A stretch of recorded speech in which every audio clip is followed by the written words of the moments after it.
성도 여러분 반갑습니다. 오늘의 말씀은 시편 52편 1절부터 9절까지의 말씀입니다. 시편 52편 1절부터 9절까지의 말씀입니다.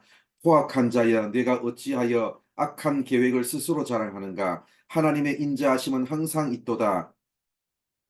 내 혀가 심한 악을 꾀하며 날카로운 삭도같이 간사를 행하는도다. 내가 선보다 악을 사랑하며 의를 말함보다 거짓을 사랑하는도다. 간사한 혀여 너는 남을 해치는 모든 말을 좋아하는도다. 그런즉 하나님이 영원히 너를 멸하심이여 너를 붙잡아 내 장막에서 뽑아내며 살아있는 땅에서 내 뿌리를 빼시리로다. 의인이 보고 두려워하며 또 그를 비웃어 말하기를 이 사람은 하나님을 자기 힘으로 삼지 아니하고 오직 자기 재물에 풍부함을 의지하며 자기의 악으로 스스로 든든하게 하던 자라 하리로다. 그러나 나는 하나님의 집에 있는 푸른 감람나무 같으니여 하나님의 인자하심을 영원히 의지하리로다. 주께서 이를 행하셨으므로 내가 영원히 주께 감사하고 주의 이름이 선하심으로 주의 성도 앞에서 내가 주의 이름을 사모하리이다. 아멘. 시편 52편은 사무엘상 22장을 배경으로 하는 시편입니다.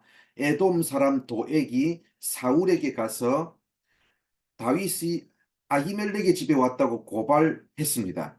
그로 인해 아히멜렉 제사장 집안은 사울에 의해 몰살당하고 말았습니다. 그 소식은 다윗에게 충격적인 소식이었습니다. 다윗은 치밀어 오르는 분노를 악한 말로 쏟아내는 대신 그 악한 행동이 가져올 최후의 운명을 단호하게 전했습니다. 다윗이 말했던 악한 자의 최후의 핵심은 5절을 보면 나옵니다. 여기서 중요한 표현은 뽑아내며 라는 표현과 뿌리를 빼시리로다 라는 표현입니다. 하나님은 악한 자를 결국 뿌리째 뽑아버리십니다. 바로 이것이 악한 자들의 최후입니다. 그러나 하나님의 백성들 즉 의인은 그와 반대입니다. 8절을 보면 다윗이 자신을 가리켜 하나님의 집에 있는 푸른 감람나무 같다고 고백했습니다. 하나님의 백성들이 심긴 곳은 하나님의 집 곧 성전입니다. 그곳은 하나님이 가꾸시는 정원입니다. 하나님이 성전을 다스리시고 그곳에서 그분의 백성들을 가꾸시기에 그곳에 심긴 나무는 푸르게 자랄 수 있습니다. 우리 인생의 가뭄과 같은 위기와 시련이 닥쳐온다고 할지라도 절대로 말라 죽지 않도록 하나님이 그분의 백성들을 직접 가꾸십니다. 또한 아름다운 열매를 맺게 하십니다.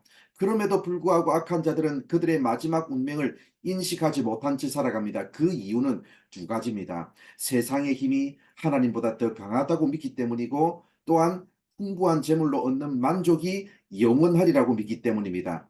그래서 7절에서도 이 사람은 하나님을 자기 힘으로 삼지 아니하고 오직 자기 재물의 풍부함을 의지하며 자기의 악으로 스스로 든든하게 하던 자라고 말씀합니다. 그러나 하나님의 백성들 즉 의인은 어떻습니까? 6절을 보면 그를 비웃는다고 말씀합니다. 왜냐하면 그들에게 닥칠 심판이 어떤 것인지를 알기 때문입니다. 이 땅을 사는 사람들은 눈에 보이는 것에만 이끌려 살아갑니다. 그러나 하나님의 백성들은 지금 당장 눈에 보이는 것이 아니라 눈에 보이지 않는 하나님의 약속의 말씀을 믿기 때문에 믿음의 길을 걸어갑니다. 사랑하는 성도 여러분, 눈에 보이는 현실이 영원하지 않습니다. 악한 자는 결국 뿌리째 뽑힐 것이지만 하나님의 백성은 하나님이 직접 가꾸시기에 푸른 감람나무처럼 자라서 열매를 맺습니다. 지금 당장 눈앞에 보이는 이익과 만족은 결코 영원하지 않습니다. 오늘도 하루를 살아가면서 악한 자들의 행동에 휘둘리지 마시고 당장 눈앞에 보이는 이익과 만족에 연연해하지 마시고 어떠한 상황 속에서도 하나님이 그분의 백성들을 직접 가꾸시고 열매 맺게 하실 것을 바라보면서 영원한 것을 위해서 살아가는 우리 모두가 되기를 바랍니다. 기도하겠습니다.